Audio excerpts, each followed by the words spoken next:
So on the back side, it's asking you to write these four fractions, and they're between 0 and 1, half in the middle, 7/10, 1/3, 7/12, and 8/10, and the points are already plotted for us.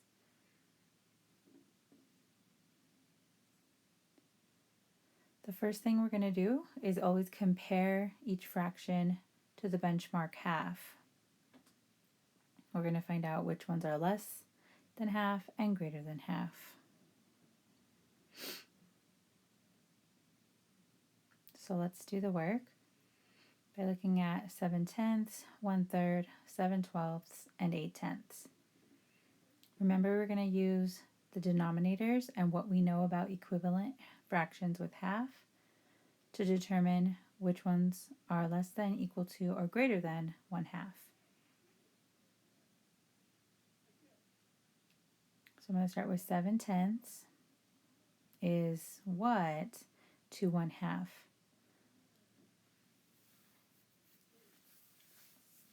I'm going to think to myself, what is half of 10? Because that's going to be what's equal to half. And I know that 5 is half of 10. So 5/10 is equal to half. Now the fraction they gave me is 7/10. And 7 is greater than 5. So 7/10 is greater than 1/2.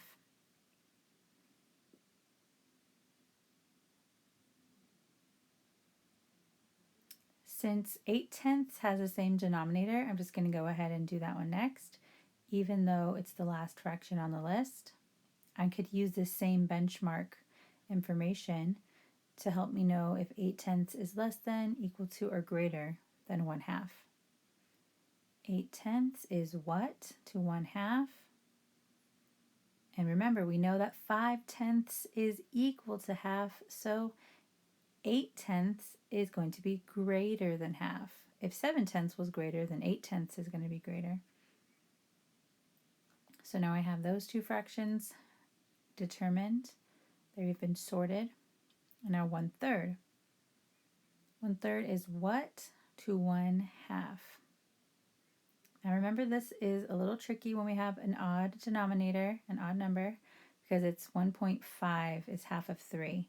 So 1.5 over 3 is equal to half. So if 1 is what they gave us, then it is less than 1.5. So 1/3 is less than 1/2.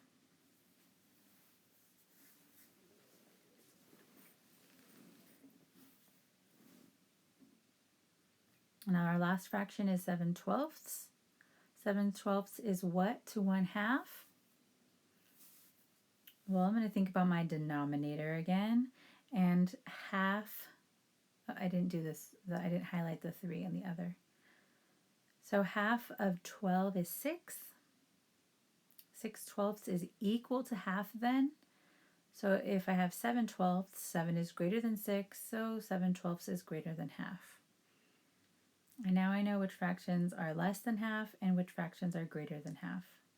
1/3 is the only fraction that we had that was less than, and the other 3 are all greater than 1/2. So which one has the least value then? Well, the only one that's less than half is the smallest one of them all. So 1/3 is the fraction that has the least value.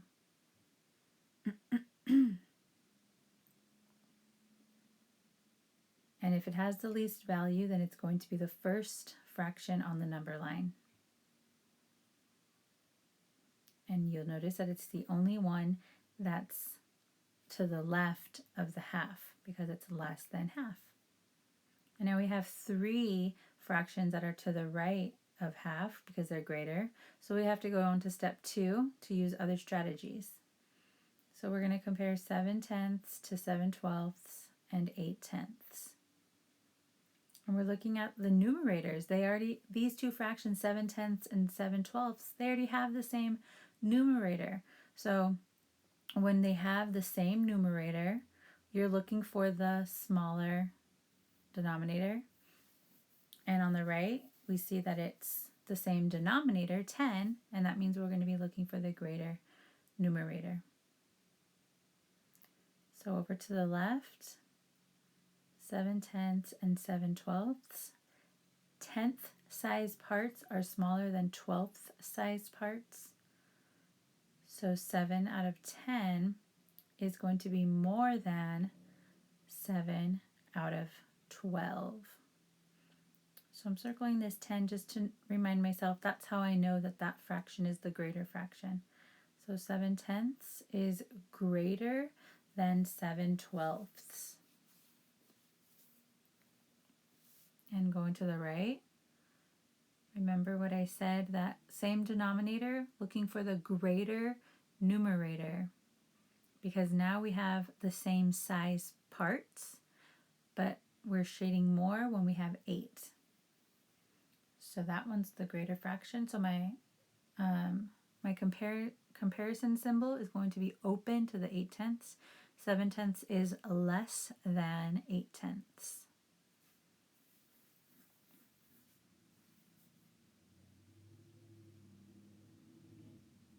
And now we're able to number these. So 7/10 is greater than 7/12, but less than 8/10. That means that 7/10 is in the middle. It's in between these two fractions. So it's the one in the middle of these set of 3. Now which one was less than the 7/10?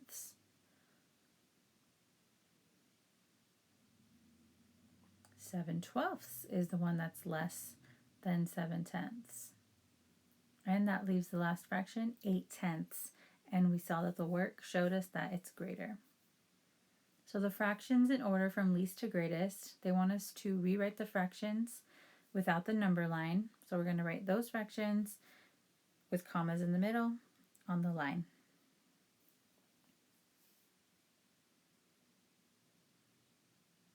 One third, 7/12, 7/10, and 8/10. And we're going to write them again, but now we're using comparison symbols instead of commas. So 1/3 is less than, 7/12 is less than, 7/10 is less than 8/10.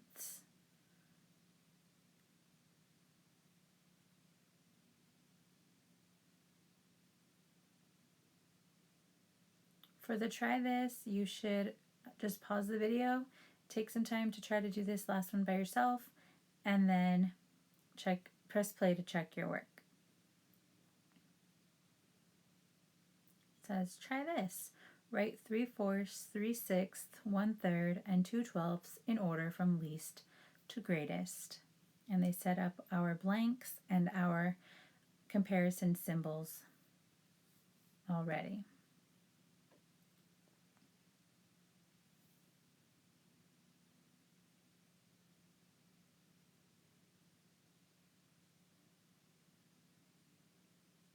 So step 1 is always going to be compare the fractions to the benchmark half. That's what we've done with every example so far.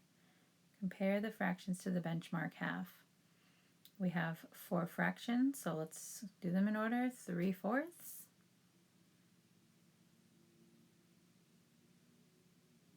So what is half of 4? That would be 2, which tells me that 2/4 is equal to 1/2. Now, the number they gave us was 3/4, so that's greater than half. The next fraction is 3/6. Wait a minute, 3 is already half of 6. 3/6 is already equal to half. So I know that that fraction is equal to half. Now we have 1/3, those pesky odd numbers in the denominator. Half of 3 is 1 1/2. So 1 1/2 thirds is equal to half. But they only gave us 1/3, so that is less than half. And the last one, 2/12. Look at that denominator. Half of 12 is 6. 6/12 is equal to half. So 2/12 is less than half.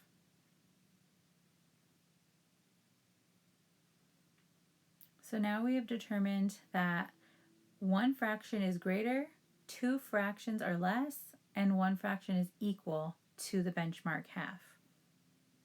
If I draw a number line, just like we've seen in the previous examples, we can visualize where these numbers go. We don't even have to know exactly where they go. It's just an approximation based on whether it's less than or equal or greater than half. So only one fraction. Give me a second. I'm going to color code them so it's even easier to identify.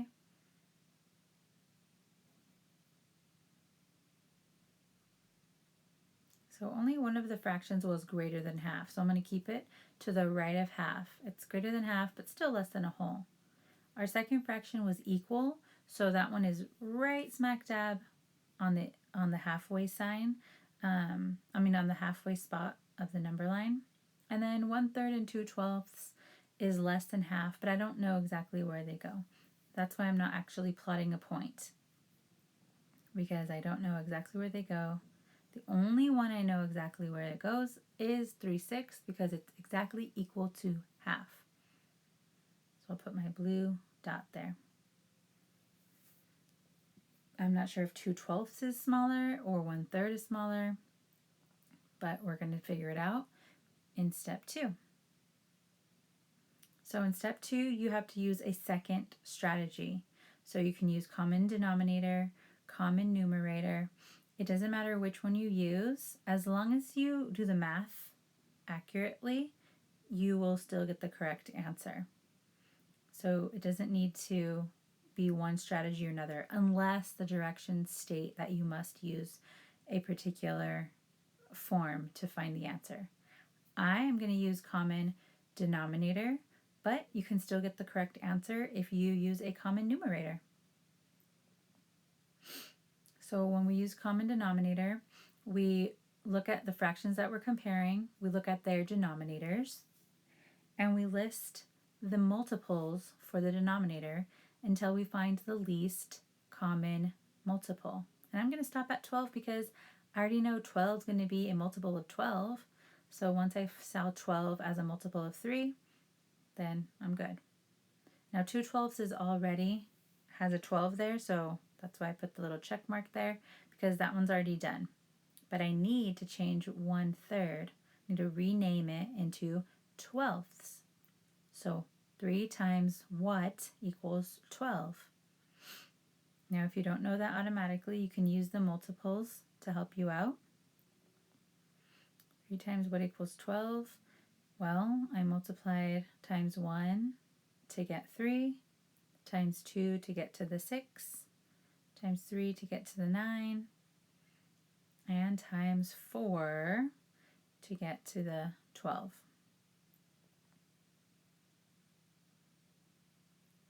So 3 times 4 equals 12. Whatever I do to the denominator, I must do to the numerator. So 1 times 4 equals 4. So now I've renamed 1/3 as 4/12. And I'm comparing this fraction to 2/12. So I know that 4/12 is greater than 2/12.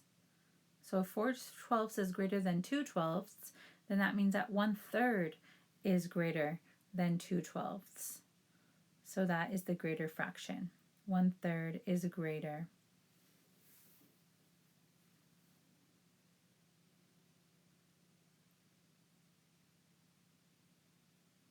Now that I know this, I know which fraction goes where when I place these fractions in order from least to greatest.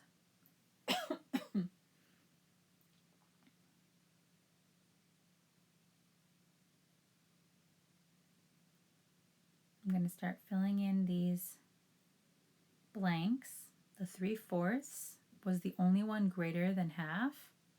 It's the closest to 1/2. So that is going to go in the final spot. It's the greatest fraction out of these 4 they gave us. If I go backwards to the left, the next greatest is the 3/6, the one that was at the halfway point.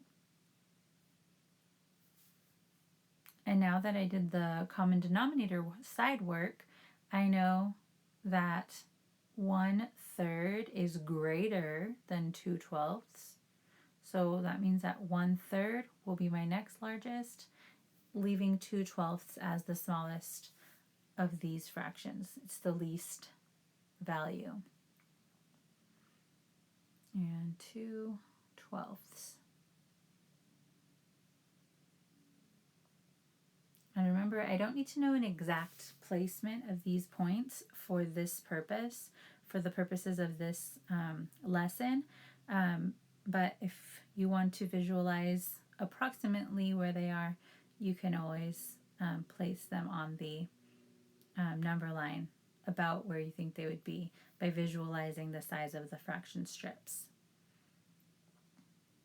Okay, that's the end of lesson 6.8. So we have 2/12 is less than 1/3 is less than 3/6 is less than 3/4. Make sure that you ask your teacher for help if you need it, and go ahead and do your Think Central. Thank you.